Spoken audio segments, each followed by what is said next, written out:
안녕하세요. 저는 40대의 나이에 평범한 남자입니다.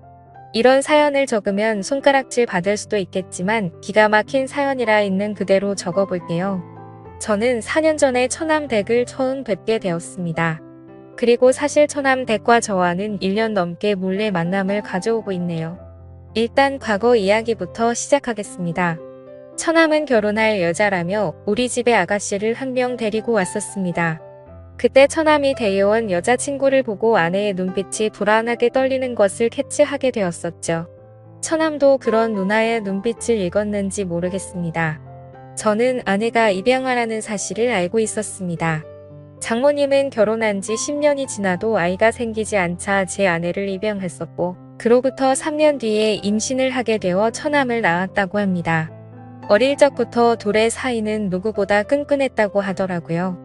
아무튼 아내가 정성껏 차린 식사를 함께하면서 처남 댁이 될 여자를 조용히 바라봤습니다. 다소곳하게 다리를 모으고 앉아서 얌전하게 식사를 하는 처남 댁은 너무 순진해 보이고 예뻐 보였습니다. 하지만 어색한 시간이 조금 지나고 보니 성격은 매우 쾌활했습니다. 그 자리에서의 만남이 쉬운 자리는 아니었지만 이런저런 이야기를 나누다 보니 조금 편해진 느낌이 들었습니다. 처남 댁은 제게 맥주를 따라주었고 저는 묘한 기분이 들면서 이상하게도 처남 댁에게 관심이 가기 시작했습니다. 처남은 지금 다니고 있는 회사에서 처남 댁을 만나서 결혼 준비를 하였고 우리 네 사람은 곧잘 어울려 다녔습니다. 처남은 나를 매형으로 아주 좋아하고 있었고 처남 댁도 아내에게 언니라고 부르며 친해지려는 노력을 하는 것이 보였습니다. 하지만 아내는 그런 처남 댁을 은근히 밀어내며 촉을 세우는 것이 보이더라고요. 아내가 왠지 모르게 처남 댁을 시기 질투하는 것처럼 보였습니다. 지나가는 말투로 처남 댁에게 왜 그렇게 쌀쌀 맞게 대하냐고 물어봤더니 그 후로는 태도가 돌변해서 더 이상 처남 댁에게 차갑게 대하지 않더라고요. 그날 이후로도 뭔가 이상한 게 느껴졌습니다. 처남과 처남 댁이 결혼하기로 한 후로 아내는 굉장히 신경이 날카로워진 것이 느껴지더라고요. 자기의 사랑스러운 남동생을 그 여자에게 뺏겼다는 일종의 질투심인가 보다 하고 넘기고 싶었는데 아내는 식탁을 치우다가도 잠이 들기 전에도 멍을 때리는 모습을 보였습니다. 그러더니 어느 날은 샤워를 마치고 침대에 갔더니 아내가 이불을 뒤집어 쓰고 울고 있더라고요. 그때는 왜 그러지 싶었습니다. 이후 처남은 많은 사람들의 축복을 받으며 결혼을 올렸죠. 아내는 처남을 사랑스러운 눈빛으로 바라보며 축하해줬고 우리 아파트 단지에 처남의 신혼집을 장만했습니다. 처남 댁은 형제가 없어서 그런지 우리 부부와 어울리는 것을 좋아해서 그런 결정을 내렸던 거죠. 결혼 전에 집을 알아볼 때 혼수를 장만할 때 집계약을 할 때도 우리 부부와 함께하고 의지했습니다. 처남 댁은 나를 보며 부모부가 너무 의지된다고 하면서 감사 표현을 하더군요. 두 남매의 관계가 수상하다고 생각이 들 때쯤 처남 댁에게 전화가 걸려왔습니다. 우리 부부는 아직 아이가 없었지만 아이를 낳게 되면 처남 댁이 나에게 고모부라고 부르는 것이 맞기 때문에 미리 고모부라고 호칭했습니다. 반갑게 전화를 받았고 처남 댁은 나에게 할 말이 있다고 했습니다. 저는 처남 집으로 가서 얘기하면 되냐고 했더니 고모부 회사 근처에서 만나자고 했습니다. 저는 처남 댁이 왜 나를 만나자고 하는지 목소리를 듣고 조금은 감이 왔습니다. 회사 옆 커피숍에서 처남 댁을 만났습니다. 처남 댁은 나에게 미안한 기색이 역력했습니다. 처남 댁은 처남의 행동이 좀 수상하다고 하더라고요. 전화를 안 받을 때도 있고 한밤중에 누구와 통화를 할 때도 있다고 하는 것이었습니다. 처남 댁은 처남에게 무슨 일이 있냐고 물어본 적이 없고 혼자 끙끙 앓다가 저를 찾아온 것이었죠. 가정생활에 불안함을 느낀 처남 댁에게 알 수 없는 미묘한 감정을 느낀 나라는 놈도 참 늑대 같다는 생각이 들었습니다. 처남 댁은 남편이 바람을 피운다는 사실보다 버림받을지 모른다는 불안한 마음이 더 큰 것 같았습니다. 그런 처남 댁이 너무 가엽게 느껴지더라고요. 어딜 봐도 믿질 없는 결혼을 한 처남 댁이 왜 그런 생각을 하는지 안타깝기만 했습니다. 그래서 지금 이상한 행동을 하는 건 처남인데 왜 처남 댁이 더 불안해하고 겁을 먹고 있냐고 화를 냈습니다. 처남 댁은 안 그래도 속상한 마음에 나를 찾아왔는데 나에게 쓴 소리를 들으니 속이 상한지 눈물을 보이더군요. 처남댁은 버스 타고 집에 가겠다고 했지만 잘 달래서 제 차에 태웠습니다. 처남댁은 고모부님과 따로 만나서 털어놓으니 의지가 된다고 감사하다고 하더군요.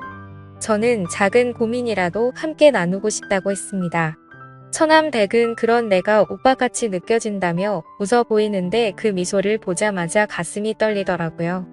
그날 처남댁을 차에서 내려준 뒤 처남은 정말 못할 짓을 하고 있다고 나쁜 놈이라는 생각이 들었습니다.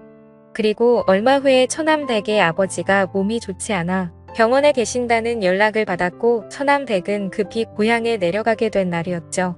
저는 회사 일이 일찍 끝나 집에 일찍 퇴근했습니다. 아내는 집에 없었고 밤중에 들어오더군요.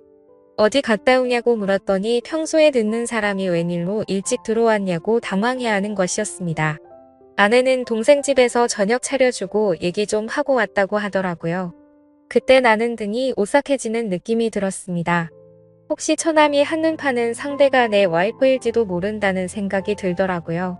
그 둘은 서로 피가 안 섞인 남남이고 내가 처남과 술을 마신 날에 처남이 우리 집에서 잠을 자고 가는 날이 많았던 게 생각이 났었습니다. 아내가 처남을 애타게 찾는 날도 있었고 처남이 집에 안 간다고 버틴 날도 있었던 것이 떠올랐어요. 저는 퍼즐 조각이 맞춰지는 듯한 느낌을 받았습니다. 그래서 처남과 일부러 집에서 술을 마신 뒤 제가 먼저 술에 취한 척 연기를 해보았었죠. 처남은 집에 가지 않고 거실에서 잔다고 했고 나는 일부러 코를 골며 자는 척했습니다. 그러다가 내 숨소리가 안정되니 둘이 속닥거리는 소리가 들렸습니다. 옷방으로 가서 같이 있자고 하는 소리를 듣고 말았던 거죠. 촉을 세우고 그 둘의 만행을 다 알게 되었습니다. 그래서 당장 들이닥칠까도 생각해봤지만 이렇게 넘어가는 건 아닌 것 같아서 증거라도 모으려고 일단 넘어가게 되었죠. 다음날 처남댁의 아버지는 병원에서 투병하시다가 돌아가셨다는 소식을 듣고 와이프와 함께 조문을 갔습니다. 처남댁은 얼굴이 퉁퉁 부어있더라고요. 너무 많이 울어서 정신을 못 차려서 우리가 좀 쉬라고 했지만 고집을 꺾지 않았습니다. 처남댁의 그런 모습이 너무 안쓰러웠지만 처남댁을 꼭 껴안고 위로해주지 못해 안타까운 마음이 들더라고요. 그렇게 아버지를 보내드린 뒤 처남댁은 한참 동안 힘들어했습니다. 우리 집에서 같이 생활을 하면 어떨까 생각도 해봤지만 그건 좀 오버하는 것 같아서 그냥 잠자코 있었죠. 그날 이후 아내와 같이 처남댁으로 매일 찾아갔습니다. 아내와 처남의 불륜 증거라도 찾으려는 생각도 있었고 사실 처남댁을 보고 싶고 위로하고 싶은 마음에 찾아갔었죠. 최대한 내색하지 않고 같이 식사를 하고 밝은 분위기를 만들었습니다. 그러던 중 하루는 넷이 모여서 해물파전을 만들어서 막걸리와 함께 먹고 있었죠. 왁자지껄한 분위기에서 처남댁은 안정을 되찾는 듯 했습니다.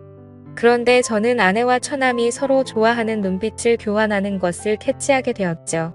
증거를 더 찾아야 해서 내색할 수 없었지만 이제 확실하게 알았습니다. 그리고 처남댁이 자꾸 신경 쓰이기 시작하더군요. 저도 모르게 점점 더 처남댁에 대한 마음이 커져갔고 도저히 참지를 못하고 어느 날 저녁에 연락을 했습니다. 처남댁에게 알려줄 게 있는데 처남과 아내에게는 알리지 말고 조용히 만나자고 했죠. 처남댁에게 저녁을 같이 먹자고 했고 처남댁은 흔쾌히 알겠다고 하더군요. 우리 둘은 조용한 레스토랑에서 만났고 요즘 어떻게 지내냐고 물었습니다. 아버지가 유독 자기를 예쁘게 대해줬는데 그런 아버지를 떠나 보내서 슬픔이 무척 컸었다네요. 그래도 요즘은 저희 덕분에 좀 많이 나아졌다고 했습니다. 그래서 어렵게 저는 말을 꺼내고 말았죠. 사실은 아내와 처남이 친남매 사이가 아닌데 만남을 가지는 것 같다고요. 그러자 처남댁도 이 사실을 눈치챘는지 자신도 이미 알고 있었다고 했습니다. 그런데 자신도 증거물을 찾기 위해서 역겨운 생활을 이어가고 있다고 하더라고요. 그래서 처남댁과 저는 같은 상황에 처했는데 우리라도 서로에게 힘이 되자고 말했고 살면서 어려운 일 있으면 언제든 얘기하라고 했죠. 그렇게 저희는 이야기를 더 이어갔고 와인을 마시기 시작했습니다. 그런데 처남댁이 술에 취해서 그런지 눈물이 글썽거리더라고요. 그래서 저는 얼른 옆자리로 자리를 옮겼고 그녀를 토닥여주면서 위로해 주었습니다. 그 순간 기분이 묘해졌고 저도 모르게 그녀에게 제 마음을 솔직하게 말을 했죠. 사실 처음 보는 순간부터 좋아했다고 고백을 했고 처남댁과 또 데이트하고 싶어요 라고 말을 했습니다. 처남댁은 우리 이러면 안 되는 거 아니냐고 저를 밀어내더군요. 그래서 저는 처남댁의 눈을 똑바로 보면서 나를 의지하고 있지 않냐고 물었습니다. 그제서야 처남댁은 흐느껴 울면서 나에게 기대더군요. 저는 그런 처남댁을 안아주었고 우리는 서로의 사랑을 확인하고 연인이 되었습니다. 그리고 저희의 만남은 비밀로 하자고 했고 서로가 저 남매라는 가면을 쓴 더러운 인간들 증거를 모아서 이혼을 하자고 했네요. 그리고 모든 상황이 정리되면 처남댁에게 결혼을 하자고 약속했습니다. 살다 보니 참별의 별일이 다 있는 듯 하지만 아무렴 어떤가요? 결국에는 제가 사랑하는 여자를 만나게 되었으니 해피엔딩이 아닐까 생각이 듭니다. 제 사연을 읽어주셔서 감사합니다.